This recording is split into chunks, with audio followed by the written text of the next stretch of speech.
سر نیزے پہ ہے لیکن پیشانی زمین کی طرف ہے۔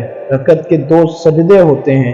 ایک سجدہ ہوا تھا کہ سر انور کاٹ دیا گیا، نیزے پہ چڑھا ہوا تھا، لیکن امام کی آرزو دیکھو، امام کی تڑپ دیکھو، دوسرے سجدے کے لیے پیشانی تڑپ رہی ہے۔ سر حسین دوسرے سجدے کی آرزو میں مچل رہا ہے، حسین دوسرے سجدے کی تمنا میں مچل رہا ہے۔ حضرت امام حسین علی مقام نے ہمیں یہ درس دیا کہ تمہارا سر کٹ کے نیزے کی نوک پہ چڑھ جائے، لیکن یزیدیوں کی اطاعت تم نے کسی صورت بھی قبول نہیں کرنی۔ آج ایک تو طریقہ یہ ہے کہ ان کی زندگی، ان کے شب و روز اور ان کی قربانی اور ان کی مظلومیت کا تذکرہ کر کے آنسو بہا لے اور ان سے محبت کا اظہار بھی کر لیں، لیکن یہ حسین کو خراج پیش کرنا نہیں ہے۔ کیا حسین نے اتنی بڑی قربانی صرف اس لیے دی کہ لوگ قیامت تک روتے رہیں، ان کی آنکھوں سے صرف آنسو بہتے رہیں؟ اگر یہ بات ہوتی تو ان کے پاس راستے تھے ان سے نکلنے کے۔ انہیں پہلے ہی خبر دی گئی تھی کہ تم شہید کر دیے جاؤ گے۔ وہ اپنے نانا سے عرض کر لیتے کہ میرے لیے دعا کریں کہ میری مصیبت ٹل جائے، تو مصیبت ٹل جاتی۔ اتنی بڑی قربانی اور اپنا سارا کنبہ کربلا کے تپتے ہوئے ریگزار کے اندر لے کر حاضر ہو گئے، تو یہ اس لیے تھا کہ لوگ صرف آنسو بہا کے خراج پیش کرتے۔ کیا انہیں معلوم نہیں کہ حسین کی قربانی کس لیے تھی؟ نہیں، امام کا مقصد تھا جو مقام بیدا کے خطبے کے حوالے سے میں نے آپ کے سامنے رکھا تھا اور عرض بھی کی تھی، وَلَكُمْ فِيهِ أُسْوَةٌ۔ میں اس کے باوجود میدان میں عمل کے لیے اس لیے جا رہا ہوں کہ میری زندگی تمہارے لیے نمونہ بن جائے، اور وقت کے یزیدیوں کے سامنے کھڑے ہونے کے لیے تم تیار ہو جاؤ۔ میرے دوستو، میرے عزیز محترم ساتھیو، آج روح حسین پکار کے کہہ رہی ہے کہ میرے ماننے والوں، وقت کے یزیدیوں کو نہ روتے پھرو، اور تم صرف آنسو بہا کے میری روح کو خراج پیش کرنا چاہتے ہو۔ میری روح یوں ہی خوش نہیں ہوگی، میں خوش تو تب ہوں گا جب تم کربلا سے جاؤ گے، جب تم وقت کے یزیدیوں کے سامنے کھڑے ہو کے میری للکار کو تازہ کرو گے، تو پھر میری روح سرشار ہو جائے گی۔ میں اپنے نانا کی امت کو جو پیغام دے کر گیا ہوں، وہ پیغام آج بھی زندہ ہے۔ کربلا کا مقصد یہی نہیں کہ ہم اس دن کو ایک یوم سیاہ بنا دیں اور چند لمحوں کے لیے آہ فغاں کر کے پھر وقت کے یزیدیوں سے ساز باز کر لیں۔ نام حسین کا لیتے رہے ہیں، نام حسین کا لیتے رہے ہیں اور کام یزید کے کرتے رہے۔ کیا خوب کسی نے کہا، نوحہ خوانی سے فقط ممکن نہیں تیری نجات، اور کبھی کچھ کہہ رہی ہے رزم گاہ کائنات۔ اللہ حسین والے ایسے نہیں ہوتے۔ کر رہی ہے زمین کربلا شر حیات، کر رہی ہے سر زمین کربلا شر حیات، تک رہی ہے چشم حسرت سے تجھے نہر فرات۔ راہ حق میں اب جنون سرفروشی عام کر، اس طرح روشن حسین ابن علی کا نام کر، اس طرح روشن حسین ابن علی کا نام کر۔ حسین ابن علی کا نام اگر تم نے لیا ہے، حسین کا نام لینا اس بات کی دلیل ہے کہ بندہ جبر کے خلاف مقابلے میں ڈٹ جائے۔ حسینی تو تبھی کہلائیں گے نا، لیکن اگر قافلہ یزید میں ہو اور نام حسین کا لیتے ہو، تو صاحب میں کہتا ہوں کہ اس سے بڑی منافقت کوئی اور نہیں ہو سکتی۔ حضرت میں کوفے سے پلٹ کے آیا ہوں، فزدق نے بھی کہا تھا کہ حضرت میں کوفے سے پلٹ کے آیا ہوں، میں نے دیکھا ہے کوفے والوں کی تلواروں کو یزید کے ساتھ، لیکن دل آپ کے ساتھ ہے۔ اب کیا کہتا ہے حضرت امام حسین علی مقام کی بارگاہ میں آ کر کہتا ہے، فزدق نے کہا، اے امام علی مقام، میں نے یزید کو دیکھا ہے، ان کی تلواروں سمیت دیکھا ہے، مگر دل آپ کے ساتھ ہے۔ اگر تلواریں یزید کے ساتھ ہوں اور دل حسین کے ساتھ ہو تو اس کو قبول نہیں کیا جائے گا۔ جب کوفہ والوں نے اہل بیت کا قافلہ دیکھا تو رونے لگے۔ یہ قافلہ ان پاک زادی شہزادیوں کا تھا جنہوں نے کبھی بازار دیکھا ہی نہ تھا۔ سامعین، اس قافلے کے سالار حضرت علی کرم اللہ وجہہ الکریم کی عظیم صاحبزادی تھی، جن کا امتحان کربلا سے بھی بڑھ کر ہوا۔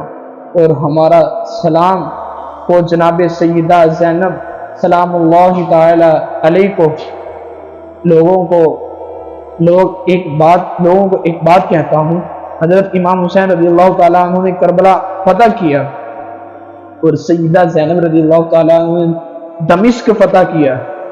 حضرت سیدنا زینب رضی اللہ تعالیٰ عنہ نے قیامت تک کی عورتوں کی لاج رکھی اور قیامت تک کے لیے درس دیا کہ اگر باطل کے سامنے حسین نہیں جھکا تو باطل کے سامنے زینب بھی نہیں جھک سکتی۔ زینب سلام اللہ علیہ عظمت کو بھی سلام، حسین ابن علی کی عظمت کو بھی سلام۔ جب کوفہ میں داخل ہوئے اور اہل کوفہ رو رہے تھے، ان کی آنکھوں میں آنسو تھے، تو حضرت امام زین العابدین علیہ السلام نے کہا کہ اب تمہارا رونا کیا معنی رکھتا ہے؟ کیا تم نے خود ہمیں بلایا نہیں؟ تمہارا یہ رونا تمہیں کچھ فائدہ نہیں دے گا۔ سامعین محترم، اگر یزید کے ساتھ تلوار ہے تو نام حسین لینا فائدہ مند نہیں ہوگا۔ حسین کے نام لینے والے وہی ہیں جن کا دل بھی حسین کے ساتھ ہے اور جن کی تلوار بھی حسین کے ساتھ ہے۔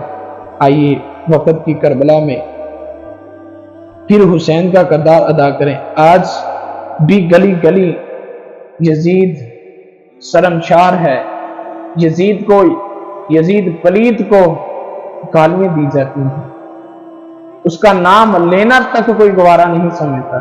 کچھ مقامی یزید ہیں، کچھ بین الاقوامی یزید ہیں، آج نبی کے دین کی قدروں کو پامال کیا جا رہا ہے، نبی کے دین کی حدودوں کو توڑا جا رہا ہے، اور یزیدی ٹولہ آج پھر حکمرانی کے مزے لے رہا ہے اور ملک سخت مشکل ترین حالات میں داخل ہو چکا ہے۔ اس وقت فحاشی عریانی کا چرچا عام ہو رہا ہے۔ اگر ہم چند لمحوں کے لیے مل بیٹھ کے آنسو بہا دیں اور سمجھ کے حق ادا کر دیں کہ ہم نے کربلا کا حق ادا کر دیا، ہم نے اپنے امام کی قربانی کا حق ادا کر دیا، تو صاحب میں کہتا ہوں اس سے بڑی بے وقوفی اور ہو ہی نہیں سکتی کہ جس امام نے ہمیں جو دین کا درس دیا ہم نے اس کو سمجھا نہیں، بس ماتم کر لیا، آنسو بہا دیے تو حق ادا سمجھ لیا۔ نہیں صاحب، آئیے یہاں سے حسین ابن علی کا پیغام لے کر گھر گھر پہنچیں اور ان کے نام کا ڈنکا بجا دیں، وقت کے یزیدوں پر رشتہ ہو جائے، ہماری للکار حسین ابن علی کی جانشینی میں ہو اور پھر ہمارا اٹھنے والا قدم آگے بڑھتا رہے۔ ہمارا یہی پیغام ہے کہ فرض ہمیں پکار رہا ہے کہ ہم میدان عمل میں آئیں، مصطفیٰ کریم صلی اللہ تعالیٰ علیہ وسلم کے دین کو لے کر گلی گلی نکلیں۔ آج جس طرح ظلم گلی گلی موجود ہے، تو کیا کسی نے کہا ظلم گرچہ چل رہا ہے کوچہ و بازار میں، عدل کو بھی صاحب اولاد ہونا چاہیے، عدل کو بھی صاحب اولاد ہونا چاہیے۔ آج ہم نے بھی میدان عمل میں بڑھنا ہے، ہم کو قرآن کا پیغام لے کر گلی کوچوں میں جائیں گے۔ آج کا پیغام آپ کو دینا چاہتا ہوں، ہم راہی جد و جہد و عزیمت کی منزل پہ جا کے دم لیں گے، میدان عمل میں نکلے ہیں، باطل کو مٹا کے دم لیں گے، ہم دہر کے ظلمت خانوں میں نور قرآن پھیلائیں گے، ہم کانٹوں کی ہر بستی میں سنت کے پھول سجائیں گے، ہر گھر میں اس کے رسالت کے ہم دیپ چلا کر دم لیں گے، ہم راہی عزم و عظیمت کی منزل پہ جا کے دم لیں۔ ہم وارث شیخ مجدد کے شاہوں سے بغاوت کرتے ہیں، ہم وقت کے ہر ایک ظالم سے اعلان نفرت کرتے ہیں، ہم خادم دین محمد کے ایک رب کی عبادت کرتے ہیں، لا دین اور کافر سوچوں کی سولی پہ چڑھا کے دم لیں۔ ہر فاسق فاجر حاکم کو، ہر غاصب خان وڈیرے کو، ہر ظالم خائن ظالم کو، ہر ڈاکو چور لٹیرے کو، سب مغرب کے پرچاروں کو، ہر چھوٹی سوچ کے گھیرے کو، ہم کربل کے اس کاری کا پیغام سنا کر دم لیں گے۔ آفات کے ہر ہر گوشے میں قرآن سنا کر دم لینا، اب رکنا نہیں، اب تھمنا نہیں، فردوس میں جا کر دم لیں گے۔ حسین کا پیغام گھر گھر میں عام کریں۔ حسین ابن علی نے جو قربانی دی یہ عام قربانی نہیں ہے۔ ہمارا ایک بندہ بھی اگر دنیا سے چلا جائے تو ہمارے گھر میں قیامت آ پڑتی ہے۔ تو سامعین اتنی بڑی قربانی کو ضائع مت کیجیے، رو کر کچھ وقت افسردہ ہو کر گزار لیا۔ یہ حسین ابن علی کا درس نہیں ہے۔ حسین ابن علی نے جو قربانی دی ہے اس کی ہمیں اس راہ پر چلتے ہوئے ہمیں اپنے رب کو یاد کرنا چاہیے، اور جو وقت کے فرعون آج اٹھ کھڑے ہوئے ہیں ان کا ڈٹ کر مقابلہ کرنا ہے۔ وَمَا عَلَيْنَا إِلَّا الْبَلَاغُ الْمُبِينُ۔